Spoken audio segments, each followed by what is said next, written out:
Welcome to Stories and Songs by Afterglow Music.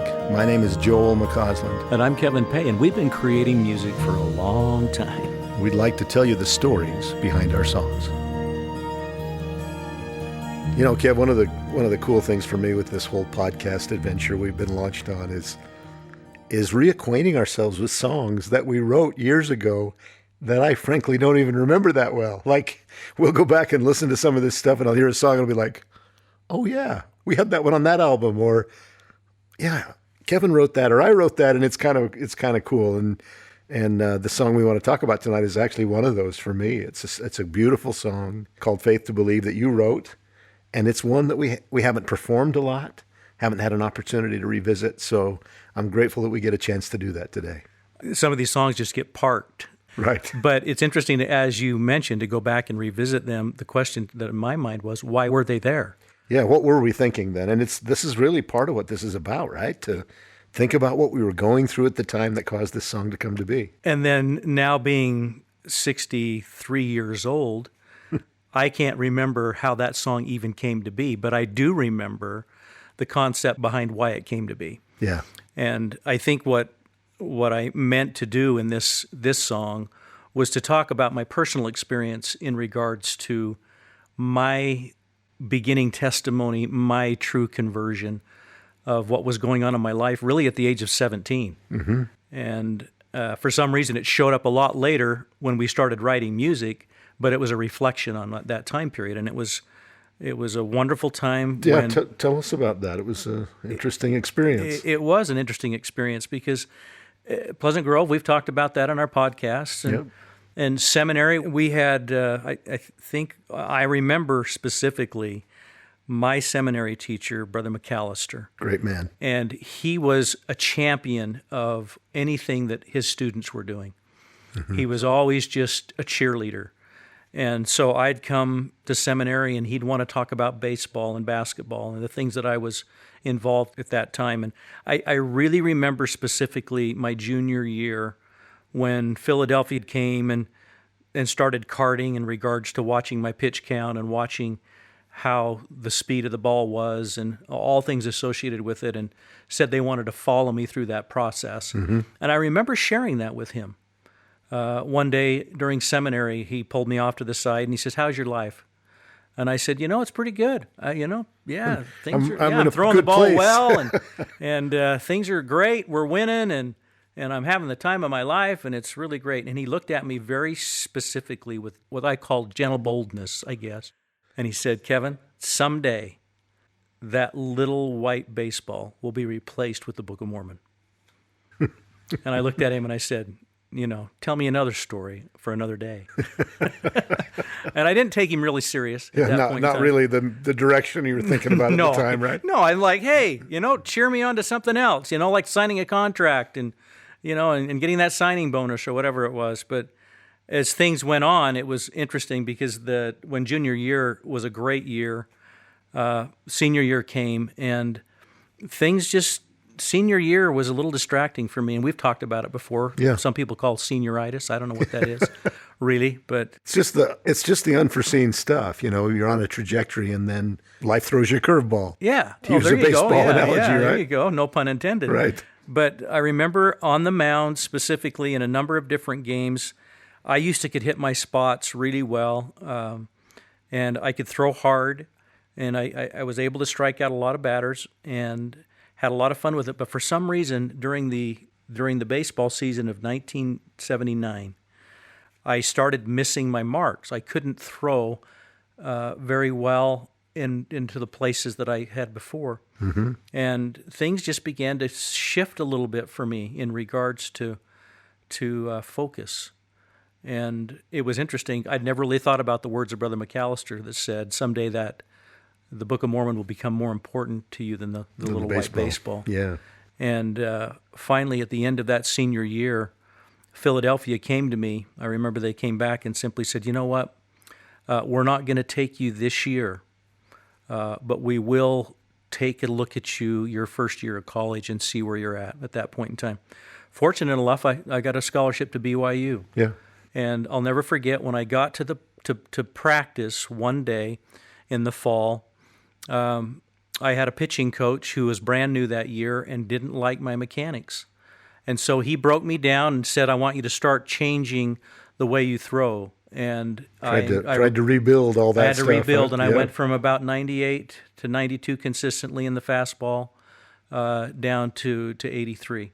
Wow. And it was interesting because the principles and the dynamics of pitching at that time were changed in my life, and it really, I started missing the mark even more, to the point where I got a little foot infection on my right foot as a pitcher's when they the way you pivot and throw. The way you pivot and you go off the mound and you head that direction, my foot became sore, and I was just not feeling the best about life at that point in time because things were just not in focus, really. And then I jumped the chain link fence down at the field. I remember this. The field back then was a lot different than the field is now at the Larry Miller Stadium at BYU.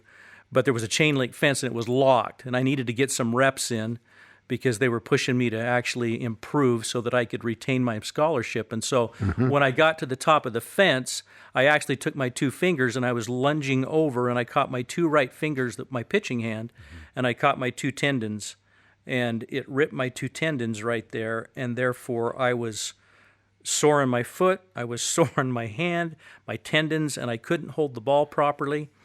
And I'm like, okay, I'm going to coach, telling him what's going on. He said, why did you jump the fence? And I said, well, it was locked. And he says, well, why didn't you come get the key? And I'm like, well, I don't know. I should have came and got the key. I'm 17. Yeah. I'm 18 years old. Come on. And so the things we do. At that point in time, he said, let's just let you sit for just a little bit. Let's get you healed. And he says, why don't you take some time off? And I said, okay. And so all of a sudden, about 2 weeks later, I got called into the AD's office. And my coach was sitting there who had recruited me and given me my scholarship. And he just simply looked at me and he said, Kevin, he says, we don't have a place for you. Wow. And thinking about all the years of work and preparation and really dreams of what was going to happen in the future, what you hoped for, that must have been pretty devastating to be. It was devastating. And I remember at that time I was living in the Tree Streets up at BYU, and I had a basement apartment. And I walked back into the Tree Street apartment, and I just laid on my bed, and I thought to myself, where am I now? What am I going to do now? And fortunately enough, I had a coach who had heard my situation, who had been watching me at BYU, and he came from Utah Tech, now, of course, UVU, yeah, and simply said, you know what, let's get you back into your groove.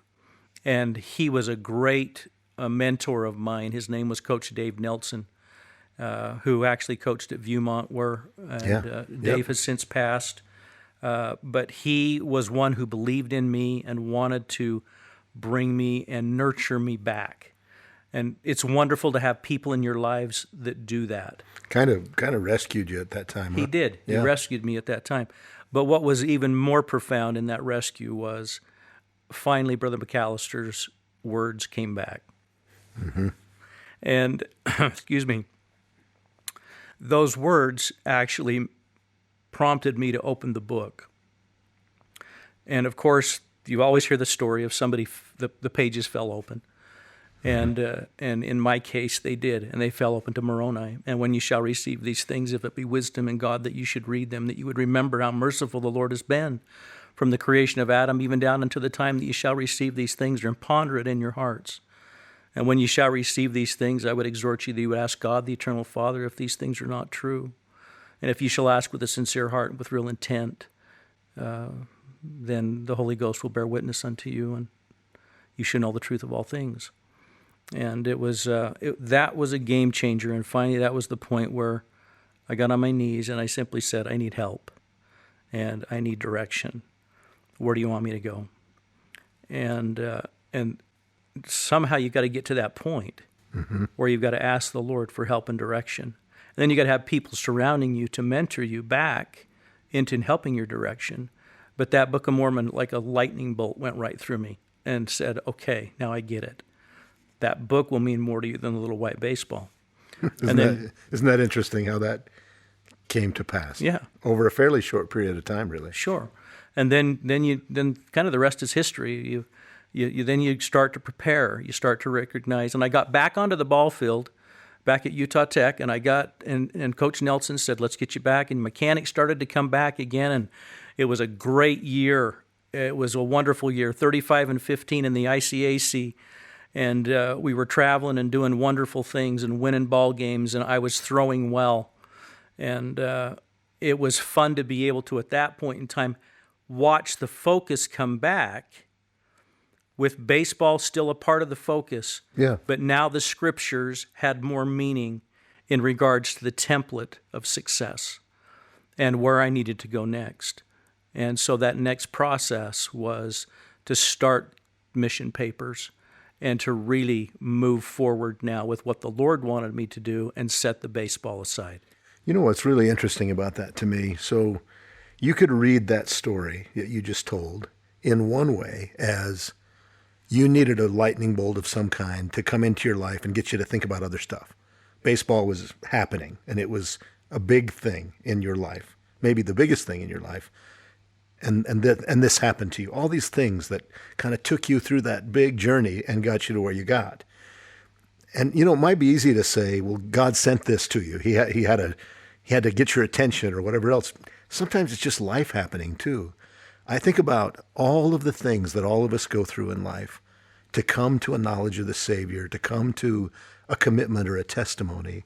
And sometimes it is like kind of earth-shattering. It has to shake us a little bit and get us to think about stuff. Maybe God sends those. Maybe that's a message or a lesson that he's saying, hey, you need this. And maybe sometimes life just happens, and in the process of dealing with life's challenges, you say, gosh, I'm not really as happy or fulfilled or as where I wanted to be as I thought I would be, right? And you kind of have to take a minute and step back. And I don't think it matters so much if we interpret it as an intentional message from God or a trial that's coming our way because he thinks we need it. It's just life sometimes too. But what a cool thing to know that in each of those times that our Heavenly Father's aware of what we're going through. At least he knows what's happening in our lives and the experiences that we have if we respond in the right way to them, which you did. Yeah, and turning the pages of that book, the Book of Mormon, actually opened my eyes to start discovering more about the New Testament, the Old Testament, and then more revelatory scriptures that have come through revelation through modern prophets. But for me, at that point in time, it was opening that Moroni chapter 10, 3-5. I learned that in Japanese, but I'm not going to try to repeat it today.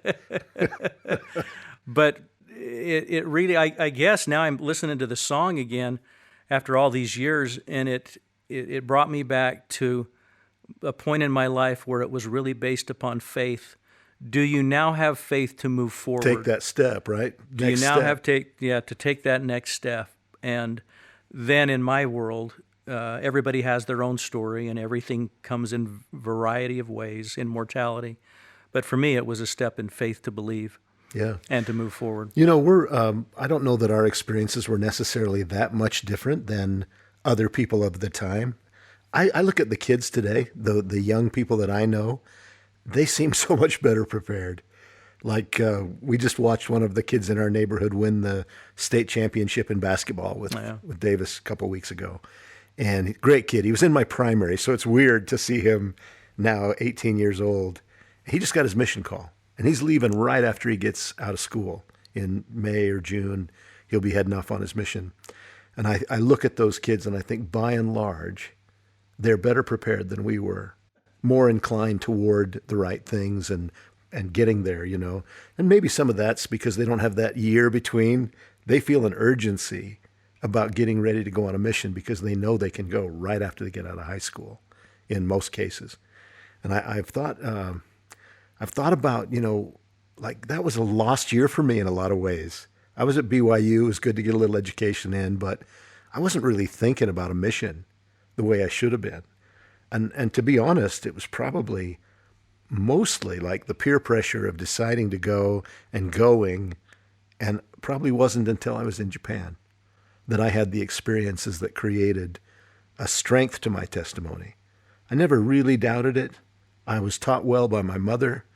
I knew things were true, but not here, not in my heart, not in a real spiritual sense of real testimony. And it probably took a few experiences early on in my mission to sort of cement that for me and realize that, yeah, God really is there. He's guiding this work. And the experience you had today teaching this young person in Japan, that was for you as much as for him, because you had an experience that taught you something about the gospel and about your belief and your faith.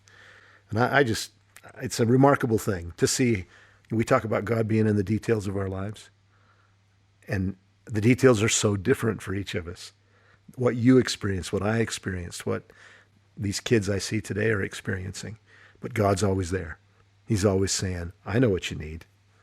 Maybe I'll send it. Maybe it's just going to happen anyway, but I know what you need. And if you respond right, this is your chance to learn about me. Well, and you mentioned a little bit about support system. My parents at that point in time were just, you'll know. And there was never, from my parents, it was never, this is a requirement. But I remember Dad saying, you'll know. I remember Mom supporting that statement, saying, you'll know, and we'll support you with whatever your decision is. Mm-hmm. But it's interesting, as I look at the faith to believe title and what I experienced, and now it's almost faith to continue to believe. Mm-hmm. After all the experiences. So maybe there's another song to come that talks about faith to continue to believe after these experiences come, and after sometimes the experiences aren't what we expected at all. Yeah. And we have to really sort through all that and continue to believe as we remember, and as we remember the anchor and what we felt before. And sometimes we have to hold on to that, and the Lord leads us. But maybe this faith to believe has, some memories for some other people here that might listen on this podcast. But for me, it was very personal. And I hope that you enjoy listening to it as much as I think I remember writing it. It's a great song. I'm sure they'll like it.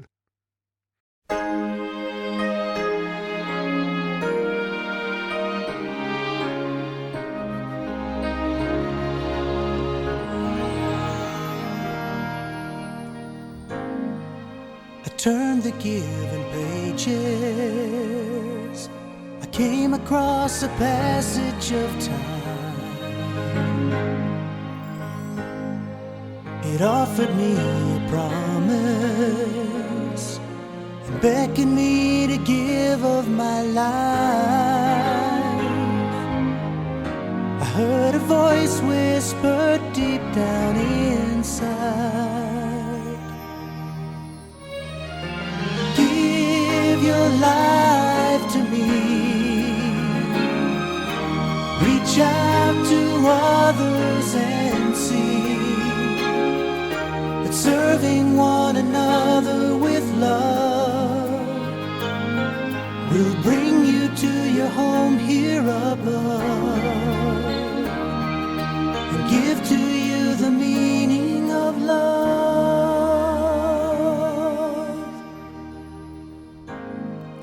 I searched to find the meaning, pondered every thought in my heart. I prayed to know the answer. I asked a testimony to start. I heard a voice whisper deep in my heart, the gifts I give set you free. The words that you've read, they will be a witness to your heart when believed. And I want you to search every word that you read. The witness is your faith to believe.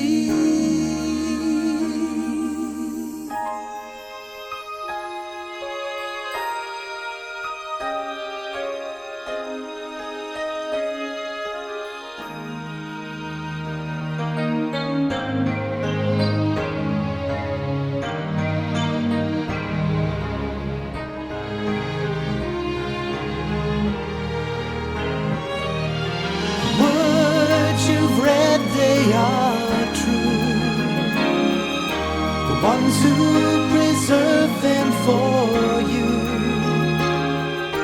ones who believed in the truth, an example of faith in the work that I do. The words are a witness to you.